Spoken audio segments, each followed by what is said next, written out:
रात को छोटी बहू से मिलने नहीं गया। कहीं वो नाराज होकर मेरी शिकायत न कर दे। अगर ऐसा हुआ तो मैं कहीं का नहीं रहूंगा। मेरे साथ साथ जीजाजी भी हवेली से निकाल दिए जाएंगे। मेरी नौकरी भी चली जाएगी।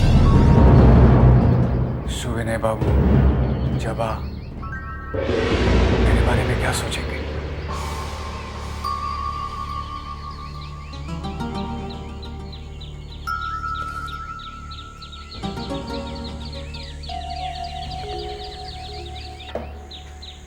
भूतनाथ बाबू, क्या सोच रहे हो भाई? जी कुछ नहीं, खत पढ़ रहा था। खत पढ़ रहे थे? खत तो वैसे ही पढ़े हुए। जी पढ़ने ही जा रहा था। बाद में पढ़ लेना भाई। कल मेरे पिताजी की कहानी फिर अधूरी रह गई, तो मैंने सोचा कि आज शुरू से ही शुरू करता हूं। तुम सुनोगे ना? जी हाँ सुनूंगा। तो सुनो। मेरे पिताजी मां काली के भक्त थे, बहुत बड़े भक्त थे। त्वमेव जगत कारणम विश्वरूपम, गुरुदेव से यह मंत्र मिला था। और यही मंत्र जपते जपते मोहिनी सिंदूर इतना बड़ा हो गया, कच्चे से पक्का मकान बन गया। पिताजी, हाँ, माँ खाना नहीं खा रही है। मुझे जाना होगा। कल से इसकी माँ की तबीयत और भी बिगड़ गई है। अब अगर वो खाना खा लेती तो आज पिताजी की कहानी मैं पूरी की पूरी सुना देता। खैर, फिर सही, मैं चलता हूं। तुम खत पढ़ो।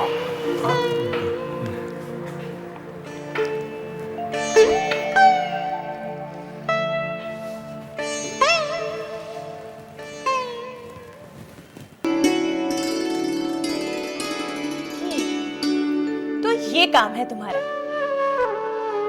क्या? मुझे देखना। नहीं वो अरे देखो ना, देखो देखो, मैं कुछ नहीं कहूँ। आपकी माँ को ये बीमारी कब से है? तुम मुझसे कुछ कह रहे हो?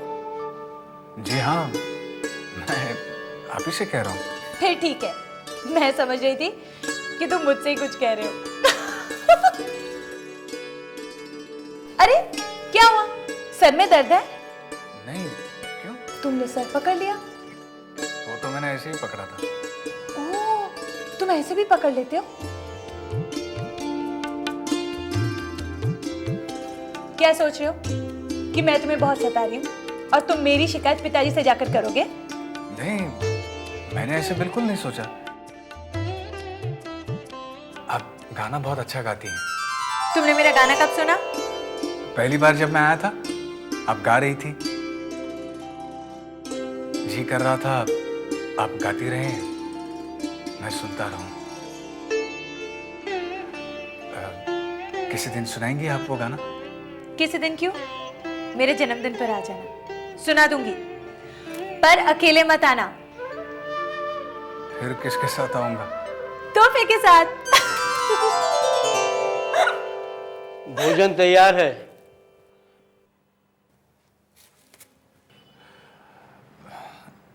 एक बात बताइए, भंडार से सामान कौन देता है? मैं देती हूँ। क्यों? नहीं, कुछ नहीं, ऐसे ही पूछा।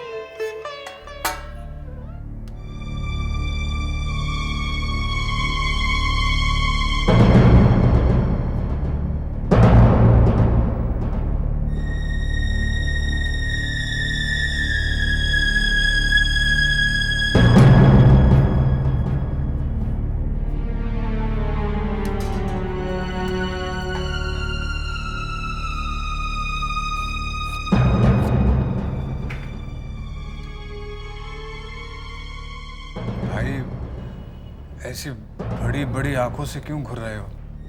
जितने भोले आप दिखाई देते हैं उतने हैं नहीं।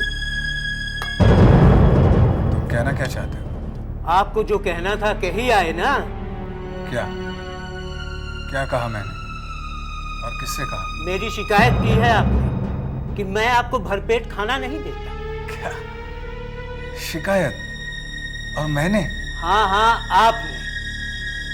मेरी एक बात गांठ बांध कर रख लीजिए, मुझसे बनाकर चलेंगे तो यहाँ टिक पाएंगे, वरना चलते फिरते नजर आएंगे। तुम्हें गलतफहमी हुई है, मैं ऐसा आदमी नहीं हूँ।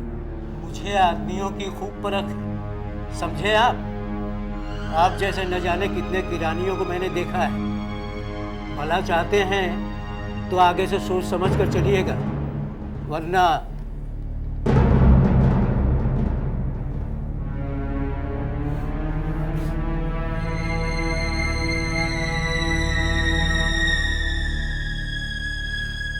भोजन छोड़ना भोजन का अपमान है।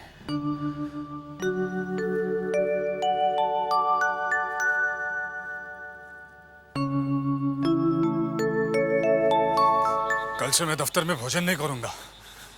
सुविनय बाबू होते तो मैं आज ही बोल देता। कल बोल दूंगा उन्हें मेरे हिस्से का अनाज ना दे। भला इतने अपमान के बाद निवाला गले से कैसे उतरेगा? मैं बोल दूंगा उन्हें। हमारे भंडार में अनाज की कमी है? आखिर तूने क्या सोचकर एक शरीफ लड़की के साथ ऐसा बर्ताव किया है? अब यहाँ क्या खड़ा है? उठा अपना बोरिया बिस्तर और दफा हो जा। किसी भी अहंकारी को मैं अपने यहाँ नौकर नहीं रखूंगा। दोबारा ऐसी गलती नहीं होगी मालिक, इस बार माफ कर दीजिए। माफ कर दूंगा। तू और एक घड़ी यहाँ रुका तो मैं तुझे साफ कर दूंगा। भूतनाथ बाबू, सच बताना, इसने तुमसे क्या क्या कहा?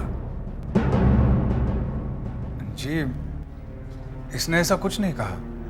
इसने जो कहा वो मैं सुनना चाहता हूं, फिजूल की बात नहीं सुनना चाहता। जी, इसने महज इतना ही कहा कि मेरा अगर इसके साथ ऐसा ही रवैया रहा तो मैं यहाँ टिक नहीं पाऊंगा, लेकिन अपमान नहीं किया। अपमान करने को और रही क्या गया था? तुम्हें दो जूते मारता ये। तू यहाँ खड़ा रहा तो मैं तुझे जूते जरूर लगाऊंगा। जा यहाँ से, जा। मेरी समझ में नहीं आता भूतनाथ बाबू, तुम नौजवानों की पीढ़ी इतनी दबकू क्यों है? जिसका जी चाहता है तुम्हारी तौहीन कर जाता है। एक तरफ तो गुंडों के डर से तुमने औरतों को पर्दे के पीछे छुपा रखा है, और दूसरी तरफ 33 करोड़ लोगों ने देश को, खुद को गोरों का गुलाम बना रखा है। चुल्लू पर पानी नहीं मिलता तुम लोगों को डूब मरने को। जी, मैं समझ नहीं पा रहा हूं आप। तुम सच को छुपा रहे हो, मगर जबा ने मुझे सब सच बता दिया है। हाँ, जब महाराज तुम्हें धमकी दे रहा था तब मैंने सब सुन लिया था। ये बात तुमने मुझसे अभी तक कही क्यों नहीं? कहते कैसे पिताजी? चोर तो ये मुझे ही समझ रहे थे ना। इनके हिसाब से भोजन का सामान मैं ही कम देती थी। क्यों? ठीक कह रही हूँ ना? भला मैं भोजन का सामान कम क्यों दूंगी? भरपेट भोजन देने के अलावा मेरा तुमसे संबंध ही क्या है?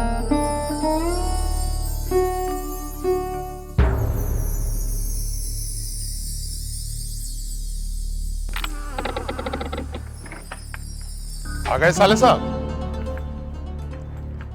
बंसी आपको कई बार पूछ चुका है। क्यों? ये तो मालूम नहीं, जाके मिल लो। ठीक है।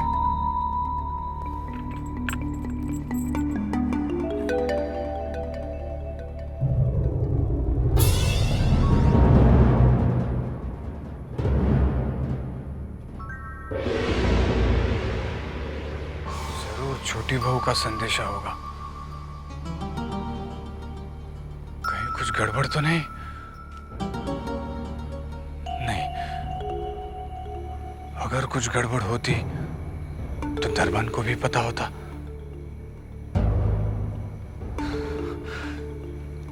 आखिर ये छोटी बहू मुझसे चाहती क्या है?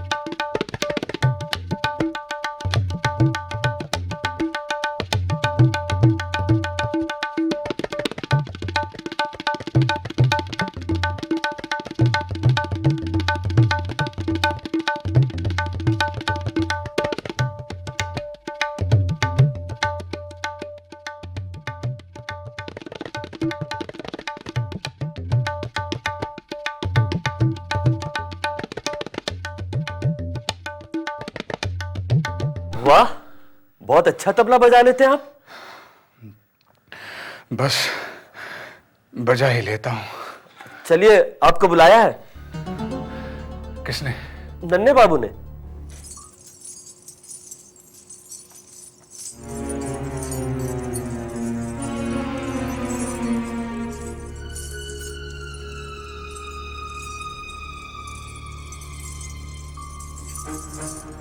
हुजूर, हुजूर,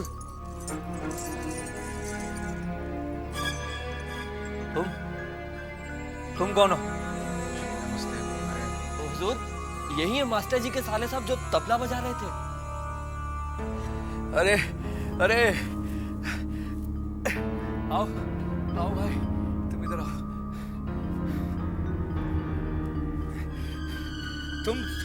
तुम तबला बजा रहे थे? जी गलती हो गई, क्षमा कर दीजिए, आइंदा ऐसी गलती नहीं होगी। अरे नहीं, हम चाहते हैं तुम ये गलती करो, बार बार करो, मगर हमारे सामने बैठ कर करो। तुम यकीन मानो, तुम्हारे इन हाथों में संगीत की देवी सरस्वती विराजमान है। जो तबला हमने आज सुना है वो हमने पहले कभी नहीं सुना। ए, तुम उठो वहां से, उठो, तुम उठो, आओ आओ बेटा।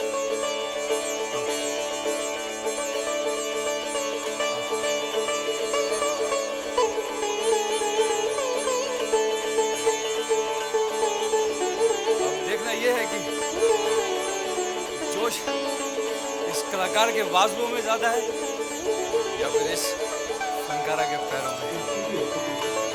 शुरू हो जाओ।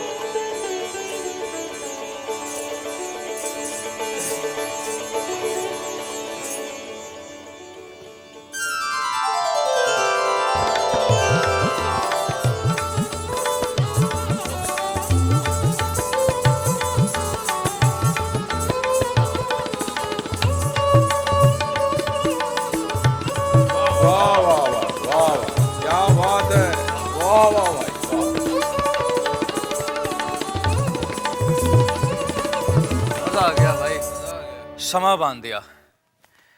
आज से ज्यादा मजा पहले कभी नहीं आया। काफी मेहनत हो गई, थोड़ी चलेगी? जी अरे भाई, ये देसी नहीं विलायती शराब है। मैं पीता नहीं।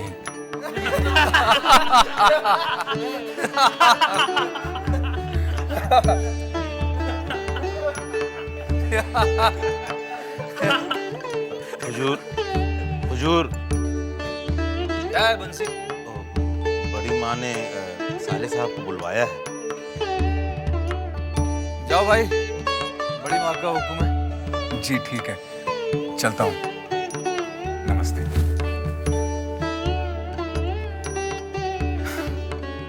अब तुम शुरू हो जाओ।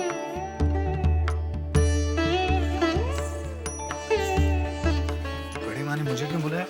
बड़ी माँ का तो बहाना था, नहीं तो नन्हे बाबू के पास से सुबह से पहले छुटकारा नहीं मिलता, और ये बहाना बनाने के लिए छोटी बहू रानी हमका बोली। क्यों? अरे कल से वो आपका राह देख रही हैं, उनको आपसे कुछ बात करना है।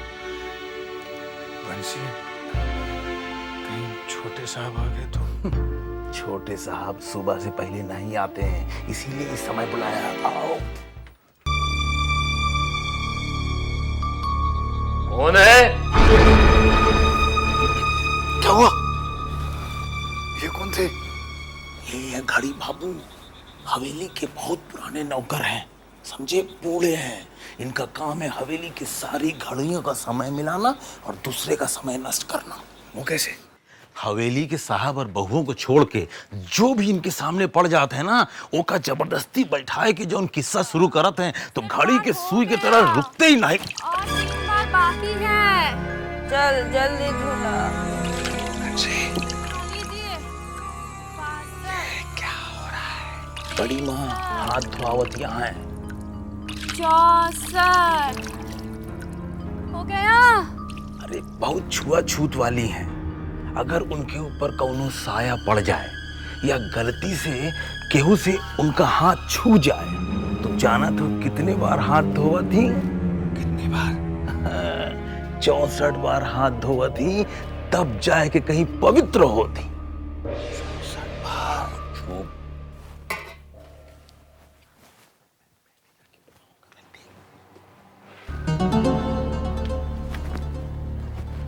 गई और देखो वो है मजली बहू का कमरा वाला। अपनी गोटी संभाल। मजले बाबू तो अपन पूरा समय रखेल के साथ बितावत हैं और मजली बहू बाग गोटी खेल के अपने दिल का दुख हल्का करा थी। रोज नया नया गहना बनावत थी, कबो हार तोड़वाए के कंगन तो कबो झुमका तोड़वाए के बिछुआ। ई है हाल साले साहबी हवेली का। आओ चलो देख तो जरा कौन गया है।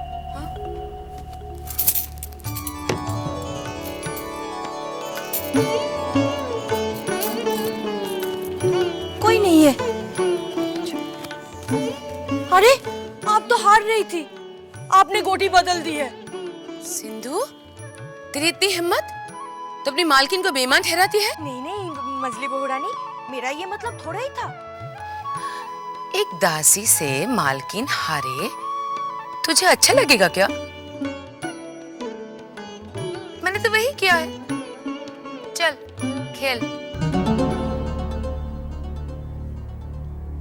छोटी बहू रानी,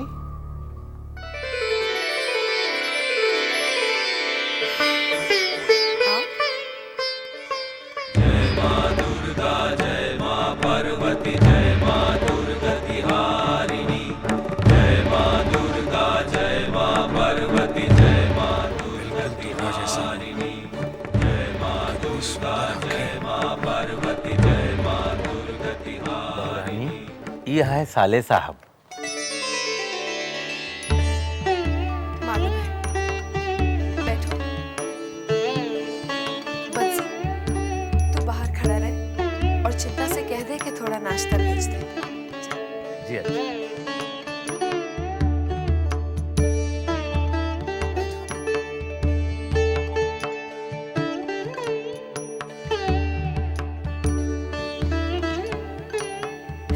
वहां नहीं, यहाँ ऊपर बैठो।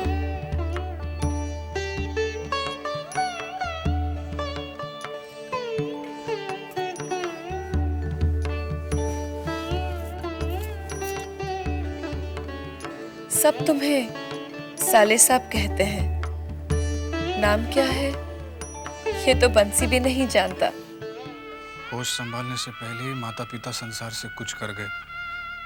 सिर्फ बुआ ने ही देखा, उन्होंने ही मुझे पाला पोसा और नाम दिया भूतनाथ चक्रवर्ती।